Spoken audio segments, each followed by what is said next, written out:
말씀을 나눠보려고 합니다. 먼저 볼 영상이 그래서 우리 이로의 하나님, 은혜의 하나님, 이 정말 박성신 사모님이라는 분이 계세요. 이분이 간증거리라면서 고백한 내용인데 영상을 보고 한번 나누어 봅시다.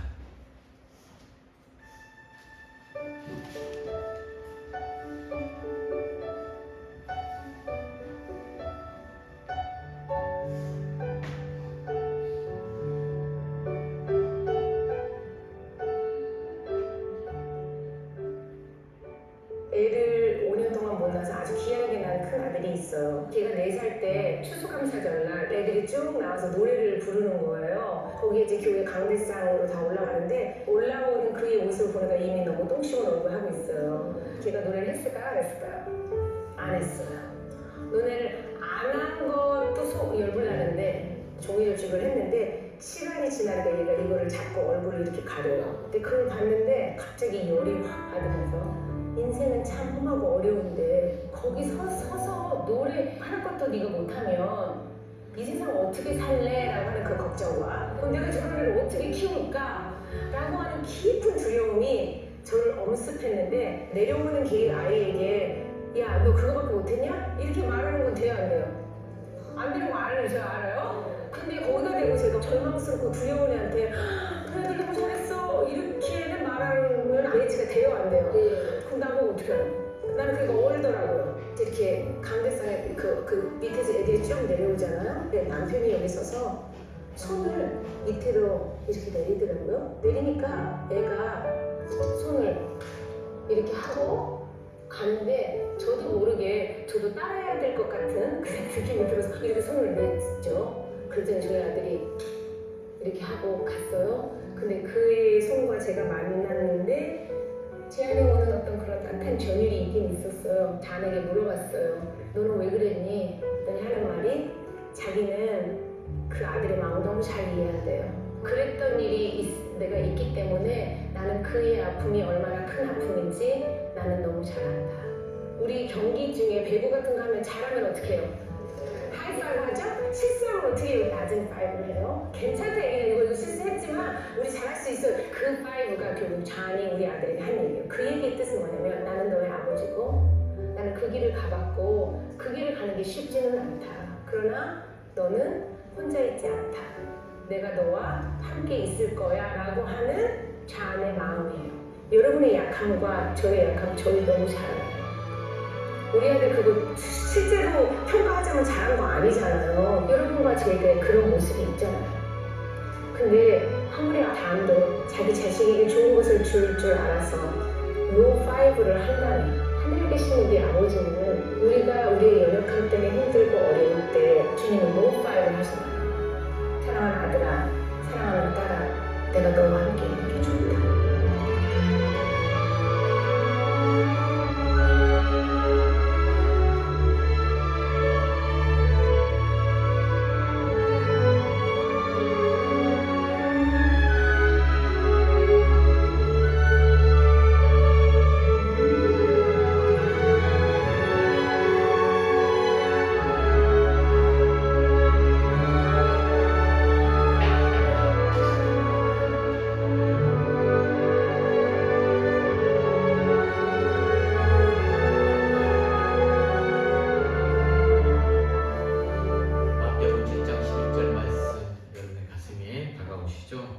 박성심 사모님의 이야기였는데 많은 것들이 느껴지십니까? 임마누엘 일기 저자랍니다. 저도 안 봤는데 한번 찾아봐야 되겠다는 생각이 들더라고요.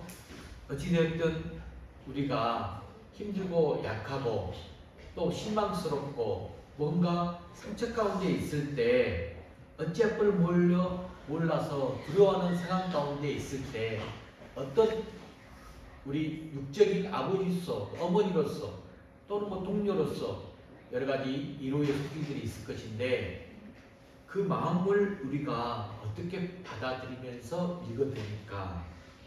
그런데 정말 우리 인간적인 힘보다 내 곁에 항상 동행해 주시는 그 임마누엘 하나님을 의지하라, 붙들라 라고 조언하는 박선진 사모님의 메시지였습니다. 오늘 저는 상처를 쌓으시는 하나님이라는 말씀의 제목으로 여러분과 함께 은혜를 나누러 갑니다. 자, 여러분, 요즘 최근에 참 몇 년 전까지만 해도 인터넷 자살 사이트라는 게 있었어요. 그곳에서 만난 사람들이 집단 자살하는 기사들이 참 많이 있었습니다. 그들의 몇 가지 공통점을 좀 살펴보면, 우선 이 자살을 시도하고 싶은 사람들이 인터넷 자살 사이트라는 것을 통해서 만난다는 것이죠. 그 다음에 스스로 자살하고 싶어서 연탄이라든지 뭐 화덕구이라든지 어떤 자살 도구들을 만들어서 선택했다는 것이죠.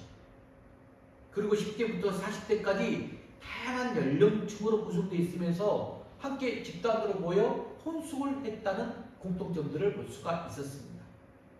자, 이런 공통점은 유사한 이 집단 자살 사건이 계속해서 일어날 가능성이 크다. 이걸 조금 시사해주고 있는 대목이죠. 자칫 하나의 유행처럼 번져갈 이 가능성이 크다는 점을 암시해주고 있습니다. 한동안은, 요즘은 조금 잠잠해진 것 같아요. 근데 예전에는 인기 연예인들이 자살 문제로 많은 어려움들, 안타까움들을 우리가 뉴스로 많이 접근 보았습니다. 그래서 이렇게 집단 자살 문제, 우리의 인식 가운데서 드러나는 것들은 굉장히 큰 걱정거리죠. 그런데 왜 주변에 이렇게 자살하는 사람들이 많이 생기는 것일까? 왜 그럴까? 우선은 살기가 힘들기 때문에 그런 선택을 하겠죠.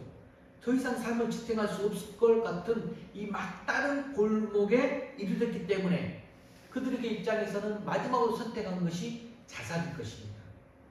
그래서 오죽하면 자살했겠는가 이렇게 동정하게 되죠. 그런데 이것은 자살의 상황적 요인을 이야기할 수 있는 부분입니다. 그러나 이것보다도 더 본질적인 요인이 있는데, 사실 자살한 사람들보다 더 힘든 것이 이 견디는 사람들의 얼마든지 또 주변에 있다는 거예요. 죽어도 10번은 더 죽어야 하지만 잘 극복하고 행복하게 사람들이 또 얼마든지 있다는 말씀입니다. 이렇게 볼 때 사람들이 꼭 이 상황적 요인 때문에 자살한다고만은 볼 수가 없다라는 말씀이죠. 또 다른 요인이 있다는 거죠. 왜 자살한 그 순간까지 가게 되느냐? 그 본질적 문제는 바로 마음의 문제라는 거죠. 마음의 문제. 사실 아마 여러분들도 자살 충동 어느 순간 한 번 정도 느껴본 경험 있을 것입니다. 우리 주변에 참 많더라고요. 누구라도 상황이 너무나도 힘들고 어려우면 죽고 싶다, 차라리 죽어버리고 싶다, 이런 생각을 해볼 수가 있기 때문입니다. 그런데 막상 또 자살을 시도한 사람은 그다지 많지 않아요. 마음이 건강해서 자살 충동을 잘 추스리고 이겨내기 때문이죠. 그렇지만 자살 충동 이겨내지 못하고 시도하는 사람들도 있어요. 대개 이런 사람들은 심리적으로 우울증이나 또는 자폐증을 앓고 있거나 또는 애정 결핍증에 시달려 왔던 것들을 저도 개인적으로 많이 보게 됩니다. 한마디로 이들을 뭐라고 말할 수 있느냐? 마음이 상했구나, 이렇게 말할 수 있어요. 이런 상한 마음이 자살 충동을 이기지 못하고 결국 자살을 시도하게 만든다는 말씀입니다. 그렇습니다. 본질적인 문제가 뭐다? 마음이라는 거죠. 마음이 문제예요. 건강한 마음을 가진 자는 이 건강한 마음이 삶을 지탱할 수 있게 만들어냅니다. 어려운 상황 가운데서도 행복을 일구어 낼 수 있습니다. 그러나 상한 마음을 가진 자는 그렇지 못한다는 거죠. 조금만 상황이 어려워도 쓰러지고 넘어지고 맙니다. 바로 이 상한 마음 때문에 그렇게 되는 거예요. 자, 그렇다면 이 시간에는 제가 이 상한 마음 먼저 한번 살펴보고 말씀을 나누도록 합니다. 자, 첫 번째, 언제부터 인간에게 이 상한 마음이 생겼을까요?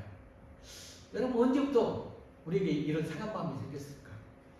원래 우리 인간의 마음은 건강한 마음이었어요. 하나님께서 마음을 건강하게 우리 인간을 창조하셔서 우리 인간의 내면 저 깊은 곳에 담아두셨습니다.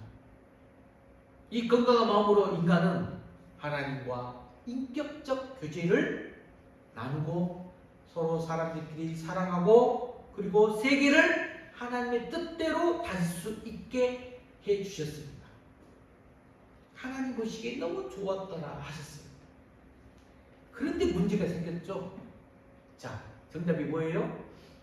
인간이 사단의 유혹에 넘어가게 됐어요. 이 사단의 유혹이 넘어가면서 하나님의 말씀을 믿지 못하고 불순종함으로 죄를 범하게 되어버렸죠. 그래서 당장 그 마음에 문제가 생겼습니다. 그 순간부터 사단에 넘어가 그 불순종하여 죄를 범하는 순간부터 마음이 상하기 시작했다는 거예요. 그때부터 마음이 상한 것이 우리 인간이. 그래서 어떻게 되어버렸어요? 하나님과의 인격적 관계가 깨져버려요. 하나님께 버림받게 되었잖아요. 에덴 동산 쫓겨납니다. 두 번째로 사람과의 사랑의 관계도 깨져버립니다. 미움과 다툼과 배신을 주고받게 되어버렸어요. 그리고 세계를 하나님의 뜻대로 다스리지 못하게 됩니다. 욕망에 사로잡히게 되고 욕구, 불만으로 몸부림치게 됩니다. 이제 인간의 마음은 상한 마음이 되고 말았어요. 이것이 바로 인간의 원마음이 되어버립니다. 여러분 혹시 들었는가 모르겠는데 오래전에 이 에이즈에 감염된 부부가 있었어요. 근데 그 부부가 아기를 출산해서 충격을 준 사건이 뉴스에 보도가 됐어요. 아기를 검사해 보니까 그 아기 역시 양성으로 판정이 돼요. 이 아기는 태어나서부터 에이즈 바이러스를 몸에 지니고 태어나게 된 것이죠. 그 아이는 얼마나 불쌍합니까? 왜 이야기했느냐? 우리 인간도 그렇다는 거예요. 태어날 때부터 우리는 마음이 이미 건강하지 못하다는 말씀입니다. 마음의 병에 양성 판정을 받고 우리 인간은 태어나버렸어요. 무척 약해요. 상처받기 쉽고 깨어지기 쉬운 상태의 마음입니다. 이제 이렇게 태어난 사람들은 이 험악한 이 세상, 악하고 각박한 이 세상 속으로 내던져지게 되죠. 그래서 가정부터 시작하여 학교, 직장에서 그리고 또 이 교회에서까지 부대끼면서 관계적으로 살아갑니다. 그 속에서 우리는 서로 간에 상처 주고 상처받고 그렇게 살아가요. 그래서 상처가 나요. 그리고 또 아물고 또 덧나고 그러면서 모두가 저마다 상한 마음으로 살아가는 게 우리의 현실이에요. 여기에 우리의 문제가 시작되고 있다는 것입니다.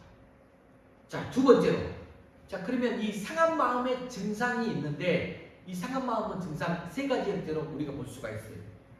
첫 번째가 자신과의 관계에서 마음이 상한 사람들은 자신을 사랑하지 못한다는 거예요.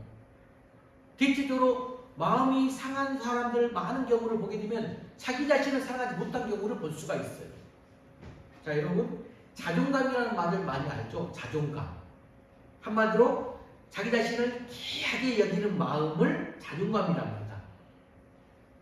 부족하면 부족한 대로, 약하면 약한 대로 자신을 귀하게 여기고 사랑하는 마음이죠. 그래서 자존감이 높은 사람은 자신이 있어요. 그래서 행복하게 항상 삶 속에서 느껴지며 살아갑니다. 그런데 마음이 상한 사람들은 이 자존감에 상처가 있습니다. 자신을 귀하게 여기지 못해요. 자기가 아닌 다른 자기였으면 좋겠다 하고 생각하면서 살아가요. 늘 자기 모습에 불만을 갖게 됩니다. 그래서 늘 사람들의 말에 귀를 기울이게 돼요.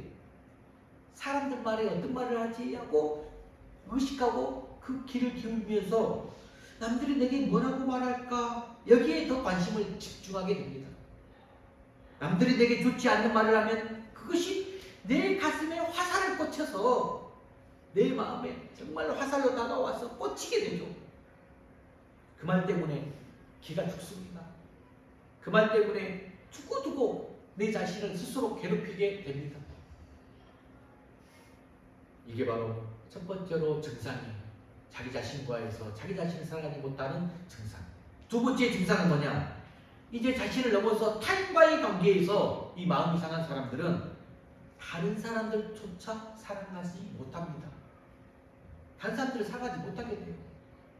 마음이 상한 사람들은 타인과의 사이에 이 마음의 벽을 쌓고 살아갑니다. 마음의 벽이 생겨요. 과거에 이 타인에게 내가 거절당한 기억 때문에 그래요. 거절당한 기억 때문에, 또 과거에 타인들에게 배신당한 기억 때문에 그렇습니다.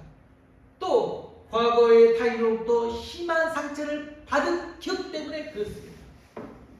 더 이상 상처받고 싶지 않아서, 그리고 다른 사람에게 상처 주고 싶지 않아서 그냥 오늘도 내 마음의 문을 넓게 벽을 세워서 쌓아놓고 살아간다는 거죠. 문제는 그 마음의 벽이 내게, 자신에게 더 큰 상처를 만들어낸다는 것이에요.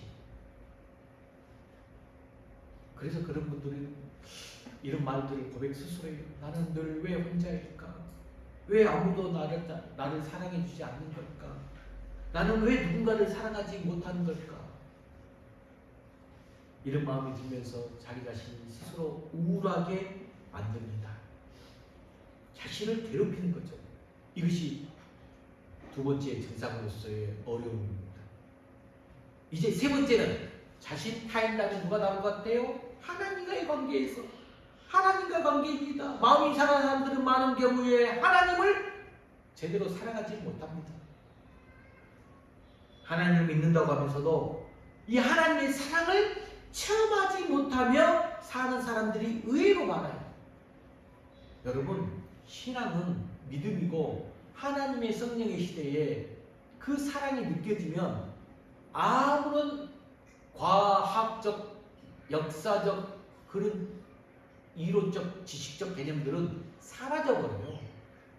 오늘 영상의 주인공도 박성식 사모님, 인간적 육적인 마음이 있지만 그 성경 한 구절에서 주님께서 주시고자 하는 그 마음을 알기 때문에 전율이 느껴진다고 하잖아요. 신앙생활은 여러분들이 정말로 전율이 느껴지는 그런 상황과 마음 자세가 하나님께 접촉이 좀 있어야 돼요. 그러면 다른 것들은 싹 사라지고 그 가운데 하나님의 사랑과 은혜를 경험할 수가 있어요. 근데 그걸 체험하지 못하면서 사는 사람들 너무나 많아. 하나님에 대해서는 마음만을 하여 알고 있어요. 하지만 마음속 깊은 곳에 이런 하나님에 대한 뜨거운 사랑, 이 고백이 없는 사람들이 많다는 것입니다. 어떤 경우는 하나님이 너무 멀리 느껴져요. 늘 나는 하나님과 함께하는 그 영화의 어떤 장면에서 우리의 역할은 조연이나 엑스트라처럼 여겨진다는 것이죠. 자기 자신은 그 상황 가운데 그 주인공이 되질 않아. 하나님은 주인공으로 나를 만들었지만 내가 거리를 두면서 조연 엑스트라로 살아가고 있어요. 또 어떤 경우에는 하나님께 대하여 너무 섭섭한 마음이 들어요. 나름대로 나는 하나님께 열심히 예배도 드리고 하나님께 믿음 안에서 살아가고 있는 것 같은데 하나님께서는 나를 특별히 대우해주지 않는다는 것을 느껴집니다. 또 어떤 경우에는 하나님께 대해 원망하는 마음도 있죠. 원망하는 마음까지 생겨요. 그렇게 간절히 부르짖었는데 왜 하나님은 나를 외면하십니까? 왜 이토록 오랫도록 나를 이 고통 속에 내버려 두십니까? 원망합니다. 여러분, 하나님께 더 이제 화가 나는 경우도 있습니다. 그렇습니다. 이렇게 상한 마음은 때로는 첫 번째가 나 자신과의 관계 속에서, 두 번째로 때로는 타인과의 관계 속에서, 마지막으로 때로는 이 하나님과의 관계 속에서 그 증상을 나타내더라. 그래서 여러분들이 혹시 이런 관계 가운데서 이런 증상 내가 느껴진다 그러면 이건 상한 마음 가운데서 일어나는 것들이에요. 분명하게 이런 증상들은 우리를 고통스럽게 만들고 우리 마음속에서 이 평안을, 자유함과 평안을 빼앗아갑니다. 그래서 행복하지 못하게 되는 거죠. 자, 이해가 되십니까? 자, 그러면 이제 중요한 것은 이런 상한 마음, 세 번째로 어떻게 치유할 수 있을까? 이런 상한 마음을 어떻게 치유할 수 있을까? 이게 이제 오늘 본질입니다.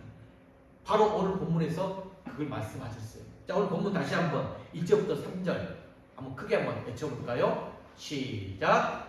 할렐루야! 우리 하나님을 찬양하는 일이 선함이요 찬송하는 일이 아름답고 마땅하도다. 여호와께서 예루살렘을 세우시며 이스라엘의 흩어진 자들을 모으시며 상심한 자들을 고치시며 그들의 상처를 싸매시는도다. 아멘. 지금 이 본문의 시인은 하나님께서 마음이 상한 자들을 싸매시다, 고치신 것을 보면서 하나님을 찬양하며 나아가고 있는 본문입니다. 확신하고 있어요. 그렇습니다. 하나님께서는 진짜 우리의 이 상한 마음 누구보다도 잘 알고 계세요. 그리고 우리의 이 상한 마음을 치유하시려고 이미 하나님은 일을 시작하셨습니다. 보이지 않는 손길로 이미 우리의 상한 마음을 어루만지고 계신다는 거예요. 자, 하나님은 일을 시작하셨다. 그렇다면 상한 마음을 치유받기 위해서 우리가 해야 될 일은 무엇일까? 우리가 어떻게 해야 되는가? 자, 이게 이제 오늘 중요한 본문입니다. 자, 찾아볼까요? 첫 번째, 우리가 상한 마음을 치유받기 위해서는 첫 번째가 하나님께 우리 상한 마음을 내어 맡겨야 한다는 말씀입니다. 내어 맡겨라. 자, 여러분, 이런 예화를 하나 소개할까 합니다. 일본에서는 석 달 금음이 되면 우동을 먹는 문화가 있대요. 우동을 먹는 습관 문화가 있어요. 그래서 오사카의 작은 우동집에 석 달 금음에 정말 힘든 이 젊은 부인이 두 아이를 손잡고 들어왔어요. 그런데 세 사람이면 우동 3그릇을 시켜야 되는데 우동 1그릇만 시키는 것이, 세 사람이 와서 우동 1그릇을 시킨다? 홀에서 서빙하던 여주인이 금방 이 상황을 눈치채고 주방에 있는 남편에게 눈치를 딱 보냈습니다. 남편이 원래 우동 1그릇 사람보다 조금 더 큰 그릇에 사리까지 듬뿍 얹어서 따뜻한 국물을 그릇에 담아 냈습니다. 세 사람은 잠시 기다리더니 우동이 퉁퉁 분 후에 그 우동을 또 퉁퉁 불게 만들어요. 분 후에 먹고 맛있게 먹고 그릇을 비웠습니다. 자, 다음에 석 달 금음에 또 이 세 모자가 나타났어요. 그리고 작년처럼 똑같이 우동 1그릇을 시켜요. 안주인이 딱 금방 알아보고는 남편에게 야, 우동 3그릇 그냥 해드려 라고 했어요. 남편이 보고는 남편은 그런데 작년보다 조금 더 큰 그릇으로 눈치채지 못하게 또 우동사리를 더 담고 국물을 더 따끈하게 담가 내주었어요. 이 장면을 보고 그 세 모자를 보내놓고 난 후에 이 아내가 밤에 참다 못해서 남편에게 소리를 지릅니다. 여보 당신, 아니 사람이 왜 그렇게 야박해요? 그깟 우동 3그릇 얼마나 한다고? 석 달 금음에 우동 3그릇으로 이 불쌍한 이 모자 이 세 사람을 패불리 먹여보내면 얼마나 좋겠어요? 그래서 남편이 조용히 말합니다. 여보, 이 사람아, 우동 3그릇에 허기를 채울 수 있을지 모르지만 그보다 마음을 다치게 하면 안 되는 거야. 우동 몇 그릇의 배려보다는 그 마음을 보듬는 배려가 더 중요한 거야 라고 이야기합니다. 그렇습니다. 사람들은 이렇게 마음을 고치기보다는 마음을 다치게 하기 쉽다는 거예요. 그래서 사람들에게 우리의 마음을 맡기는 것 어렵습니다. 그런데 우리 주님은 우리의 마음을 고치고 싸매주시는 분이세요. 그래서 우리 마음을 주님께 맡길 수 있다는 것이죠. 맡겨야 돼요. 여러분, 그 상한 마음을 가지고 혼자 괴로워하지 마세요. 감추거나 피하지 마세요. 우리가 요즘 시대에 마음이 상한 자들이 너무나 많아서 이렇게 마음을 만들어주는 사람들이 많이, 상담사들이 생겨요. 하지만 그들도 인간이기 때문에 한계가 있고 그들도 통해서 또 상처를 주고받고 할 수 있어요. 온전한 치유자이며 온전한 회복자는 주님이에요. 그 아픔만 가지고 더 주님 앞으로 나아가야 돼요. 나와야 돼요. 그 상한 마음을 주님께 열어드려야 됩니다. 그러면 주님께서 치유를 시작합니다. 나와서 드릴 때, 맡길 때 치유가 시작돼요. 어루만져주고 싸매시고 고쳐주신다는 말씀입니다. 자, 주님께 나와 맡겼습니다. 두 번째는 뭘까요? 두 번째는 상한 마음 있는 그대로 기도하라는 것이에요. 상한 마음 있는 그대로 기도하라. 그렇습니다. 그 상한 마음을 주님께 있는 그대로 토해내십시오. 토해내요. 있는 그대로 말씀드려야 돼요. 저는 개인적으로 참 하나님이 저를 이렇게 이끄신 것 같아서 너무나 감사해요. 정말 제 어린 적 시절에 상한 마음 있을 때 그냥 달려가요, 주님께. 그리고 정말 있는 그대로 토설하면서 기도했던 경험이 있습니다. 말씀 한 구절 살펴볼까요? 시편 62편 8절 말씀 이렇게 말하고 있습니다. 같이 읽어봅시다. 시작. 백성들아, 사시로 그를 의지하고 그의 앞에 마음을 토하라. 이렇게 말하고 있어요. 시시로, 사시로가 아니라 시시로 그를 의지하고, 매 순간 그를 의지하고 그 앞에서 마음을 토하라 하겠어요. 또 한 구절 읽어볼까요? 아마 놀라운 구절인데 깜짝 놀라운 기도가 기록되어 있어요. 시편 109편 6절 이하 말씀이에요. 다윗이 이렇게 기도했어요. 여러분들 읽으면 깜짝 놀라요. 이런 기도가 있다니 성경에. 읽어봅시다. 시작. 악인이 그를 다스리게 하시며 사탄이 그의 오른쪽에 서게 하소서. 그가 심판을 받을 때 죄인이 되어 나오게 하시며 그의 기도가 죄로 변하게 하시며 그의 연수를 짧게 하시며 그의 직분을 타인이 빼앗게 하시며 그의 자녀는 고아가 되고 그의 아내는 과부가 되며 그의 자녀들은 유리하며 구걸하고 그들의 황폐한 집을 떠나 빌어먹게 하소서. 이런 기도가 있어, 성경에. 이게 뭐야 지금? 간단히 말하면 이렇게 기도한 거죠.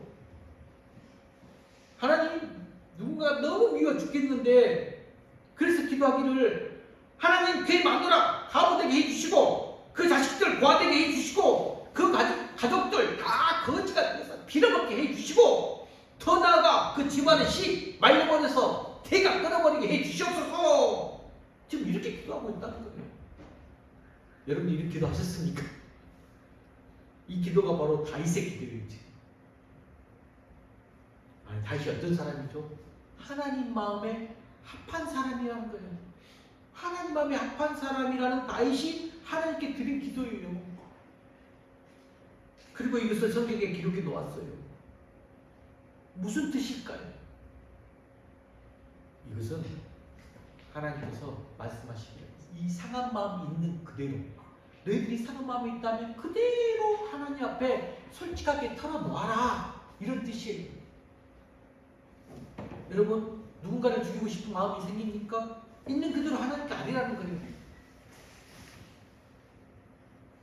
하나님, 저 사람 죽이고 싶다고 믿습니다. 어떻게 좀 손 좀 봐주세요.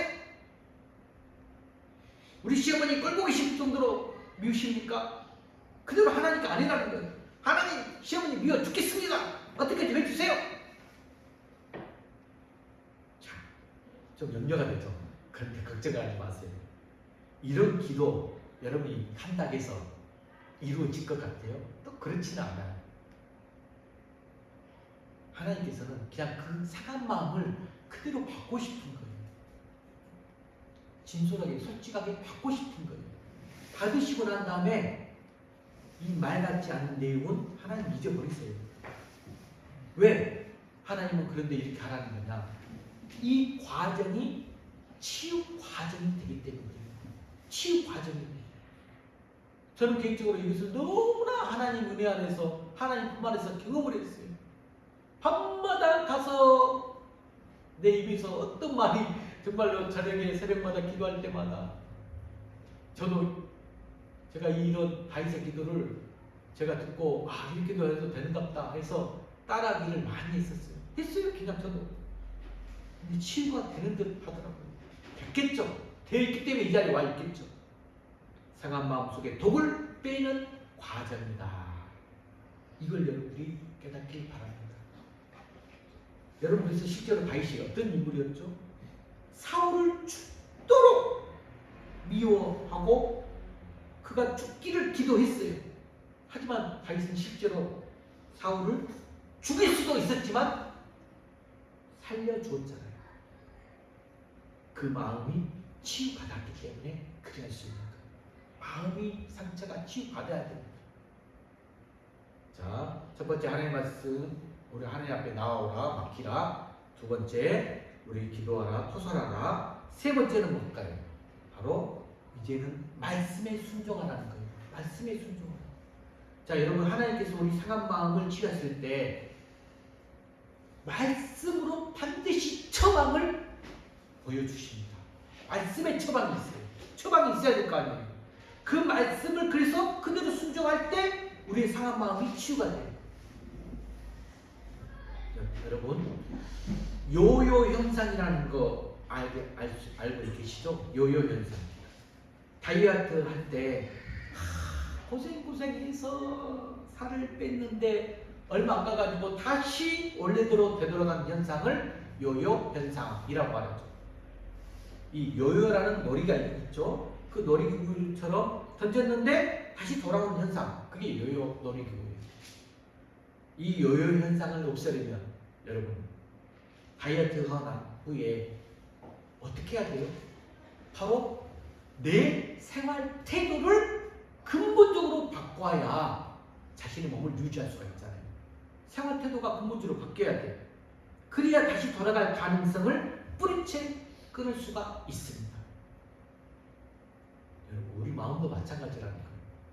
마음의 상처가 뭐 이렇게 상담사 또는 뭐 기도까지 막 하면서 토설했어요. 어느 정도 아무 것 같은데 얼마 안 가서 다시 더 져버려요. 상처가 덧나요. 왜 그럴까? 우리 마음이 근본적으로 바뀌지 않아서 그래요. 마음이 근본적으로 이제 이 텃밭이 바뀌어야 돼요. 토양이 바뀌어야 돼요. 여러분 성경에 누가복음 19장을 보게 되면 누가 나오냐? 삭개오가 나와요. 상한 마음을 가지고 힘겹게 살아가던 이 삭개오가 치유받는 이야기가 누가복음 19장입니다. 예배 끝나고 한번 살펴보시기 바랍니다. 이 삭개오는 예수님을 만나서 이 마음의 상처를 치유받고는 철저하게 주님의 말씀을 따라갔어요. 철저하게 적극적으로 주님의 뜻에 순종하기로 작정하며 나아갑니다.